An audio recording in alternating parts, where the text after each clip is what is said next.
Assalamualaikum warahmatullahi wabarakatuh. Halo, aku Rahma. Aku Dea. Di sini kami akan menjelaskan mengenai praktikum kimia fisik tentang pengaruh suhu terhadap kelarutan percobaan ketujuh. Untuk tujuan pada percobaan ini yaitu mahasiswa dapat menentukan pengaruh temperatur terhadap kelarutan suatu zat dan dapat menghitung panas kelarutannya. Untuk landasan teorinya, menurut Astuti et al. 2022, larutan merupakan campuran homogen yang terdiri dari dua atau lebih zat di dalam larutan dan terdapat zat terlarut dalam zat pelarut. Selanjutnya, menurut Wardani dan Arifiana 2020, larutan adalah jumlah maksimum suatu senyawa atau zat yang dapat larut dalam sejumlah pelarut. Selanjutnya, menurut Nuanak 2024, hubungan suhu dan kelarutan terlihat dalam kelarutan zat padat dalam pelarut-larutan senyawa ionik dalam air sangat dipengaruhi oleh suhu sehingga menjadi bentuk kristal. Baiklah, selanjutnya itu alat dan bahan. Alat yang digunakan yang itu yang pertama itu ada batang pengaduk, buret, statif, dan klem, gelas ukur, Erlenmeyer, eh, tabung reaksi, pipet volumetri, termometer, dan termostat. Untuk bahannya yang itu pertama ada garam kasar, terus es batu, larutan NaOH, padatan asam oksalat, dan indikator PP. Untuk skema kerjanya, yang pertama itu dilarutkan asam oksalat menggunakan 100 ml Aquades. Selanjutnya diaduk hingga homogen dan dilakukan pemanasan untuk lebih menghomogenkan asam oksalatnya. Selanjutnya disiapkan termostat di mana pembuatannya itu menggunakan batu es dan garam kasar. Selanjutnya 10 ml larutan jenuh dimasukkan ke dalam Erlenmeyer dan dimasukkan ke dalam termostat. Diukur suhu untuk mencapai suhu yang telah ditentukan yaitu 5 derajat sampai 25 derajat Celcius. Selanjutnya, larutan jenuh kemudian ditambahkan 2 tetes indikator PP dan selanjutnya diambil NaOH dimasukkan ke dalam buret. Selanjutnya larutan jenuh dititrasi dengan NaOH hingga mencapai hasil yang didapatkan yaitu warna ungu muda. Nah, pada percobaan ini pada temperatur 25 derajat Celcius, volume NaOH yang terpakai yaitu sebanyak 44,5 ml. Pada suhu 20 derajat Celcius, volume NaOH yang terpakai yaitu 42,4 ml. Pada suhu 15 derajat Celcius, volume NaOH yang terpakai yaitu 35,5 ml. Pada suhu 10 derajat Celcius, di volume NaOH yang terpakai itu 27,1 ml. Dan yang terakhir pada suhu 5 derajat Celcius, volume NaOH yang terpakai itu 25,3 ml. Dapat dilihat dari hasil yang didapat bahwa semakin tinggi suhu, maka semakin banyak pula volume NaOH yang terpakai. Ini disebabkan karena pada suhu lebih tinggi, energi kinetik molekul bertambah sehingga proses pemutusan suatu ikatan padatan lebih mudah dan jumlah zat yang didapat dan didapatkan reaksinya yaitu H2C2O4 aqueous ditambah 2NaCH aqueous menghasilkan Na2C2O4 aqueous ditambah 2H2O liquid. Selanjutnya, untuk grafik pada percobaan ini ada hubungan suhu dengan volume NaOH.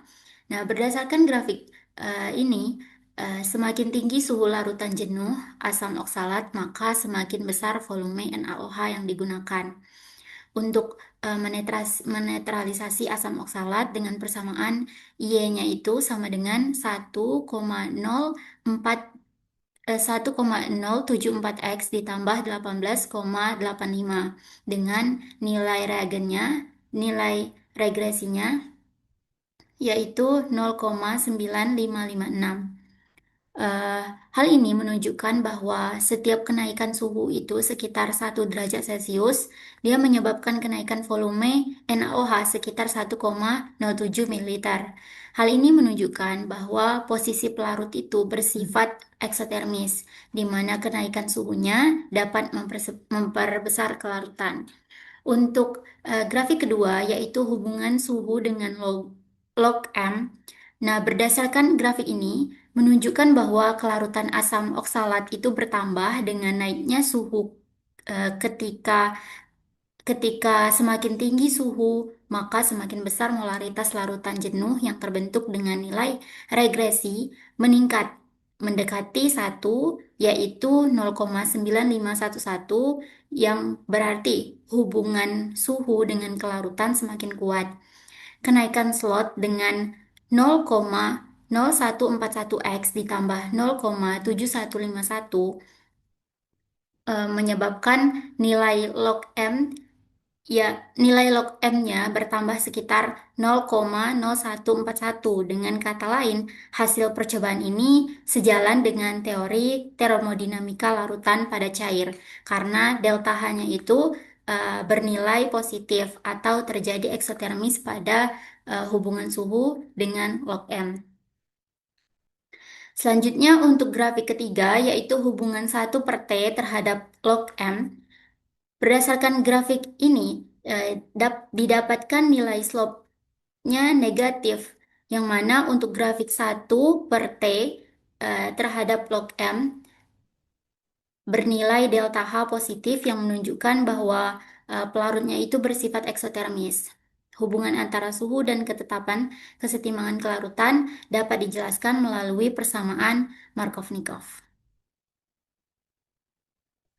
Selanjutnya, untuk perhitungan, pada suhu 25 derajat Celcius, volume NaOH sebanyak 44,5. Untuk menentukan mol NaOH menggunakan rumus molaritas NaOH dikali volume NaOH, sehingga didapatkan mol NaOH yaitu 0,0222 mol. Untuk menghitung mol H2C2O4, digunakan rumus 1/2 dikali mol NaOH, sehingga didapatkan molaritasnya yaitu 11,1. Kemudian nilai 11,1 molaritas dilogkan sehingga didapatkan 1,0453. Pada suhu 20 derajat Celcius, volume NaOH yang didapatkan yaitu 42,4 ml.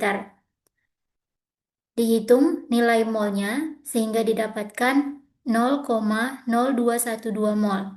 Untuk mol H2C2O4-nya yaitu 10,6 molaritas, dihitung lognya sehingga didapatkan 1,0253. Pada suhu 15 derajat Celcius, volume NaOH yang didapatkan yaitu 35,5 ml. Untuk mol NaOH-nya sebanyak 0,0177 mol.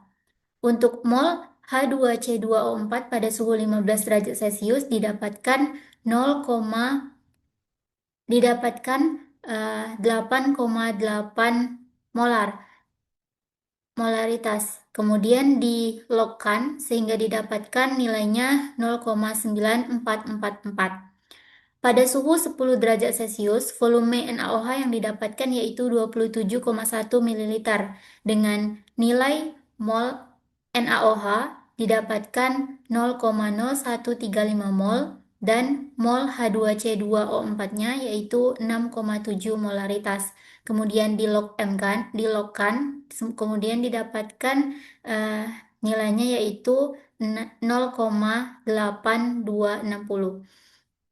Selanjutnya pada suhu 5 derajat Celcius, volume NaOH-nya yaitu 25,3 ml dengan nilai mol NaOH yaitu 0,0125 mol dan mol H2C2O4-nya yaitu 6,2 molaritas. Kemudian dilogkan sehingga didapatkan nilainya yaitu 0,7923.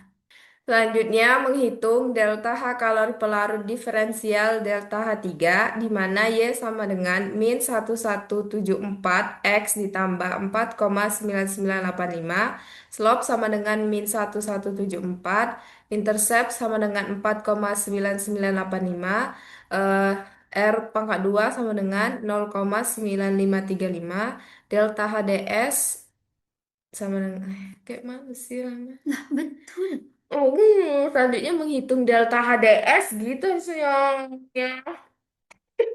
Nggak perlu perfect nian deh ya.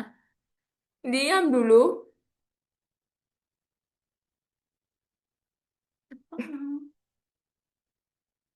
Selanjutnya, menghitung delta H kalor pelarut diferensial delta H3, di mana Y sama dengan min 1174 X ditambah 4,9985, slope sama dengan min 1174, intercept sama dengan 4,9985, R pangkat 2 sama dengan 0,9535. Dihitung delta HDS sama dengan intercept dikali 2,303 dikali 8,314, sehingga didapatkan hasil 95,7069893.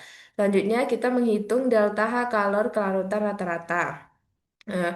Eh, yang pertama itu kita hitung pada suhu 25 sampai 20 derajat Celcius, yaitu menggunakan rumus log M pada suhu 25 derajat Celcius dibagi log M pada suhu 20 derajat Celcius, sama dengan delta HDS dibagi 2,3703 dikali 8,314, eh, kurung mutlak T2 dikurang T1 dibagi T2 dikali T1. Dimasukkan angka-angkanya ke dalam rumus, sehingga didapatkanlah hasilnya 5,2359 Joule per mol. Selanjutnya kita menghitung pada suhu 20 derajat Celcius sampai 15 derajat Celcius dengan menggunakan rumus yang sama, lalu dimasukkan angka-angkanya sehingga didapatkanlah hasilnya yaitu sebesar 2,9716 Joule per mol. Untuk kesimpulan pada percobaan ini, yaitu suhu menjadi salah satu faktor yang mempengaruhi kelarutan dengan hasil dan proses panas pelarutan percobaan yang dilarutkan yaitu 95,70 Joule per mol. Dan adapun saran pada percobaan ini adalah pada saat melakukan titrasi dilakukan dengan teliti agar hasil titrasi yang didapatkan sesuai. Baiklah, sekian presentasi dari kami. Mohon maaf jika ada kesalahan dan kekurangan. Dan jika ada yang ingin bertanya, silakan tanya di kolom komentar, guys. Kami Kami akhiri. Assalamualaikum Wassalamualaikum warahmatullahi warahmatullahi wabarakatuh. wabarakatuh. Ya.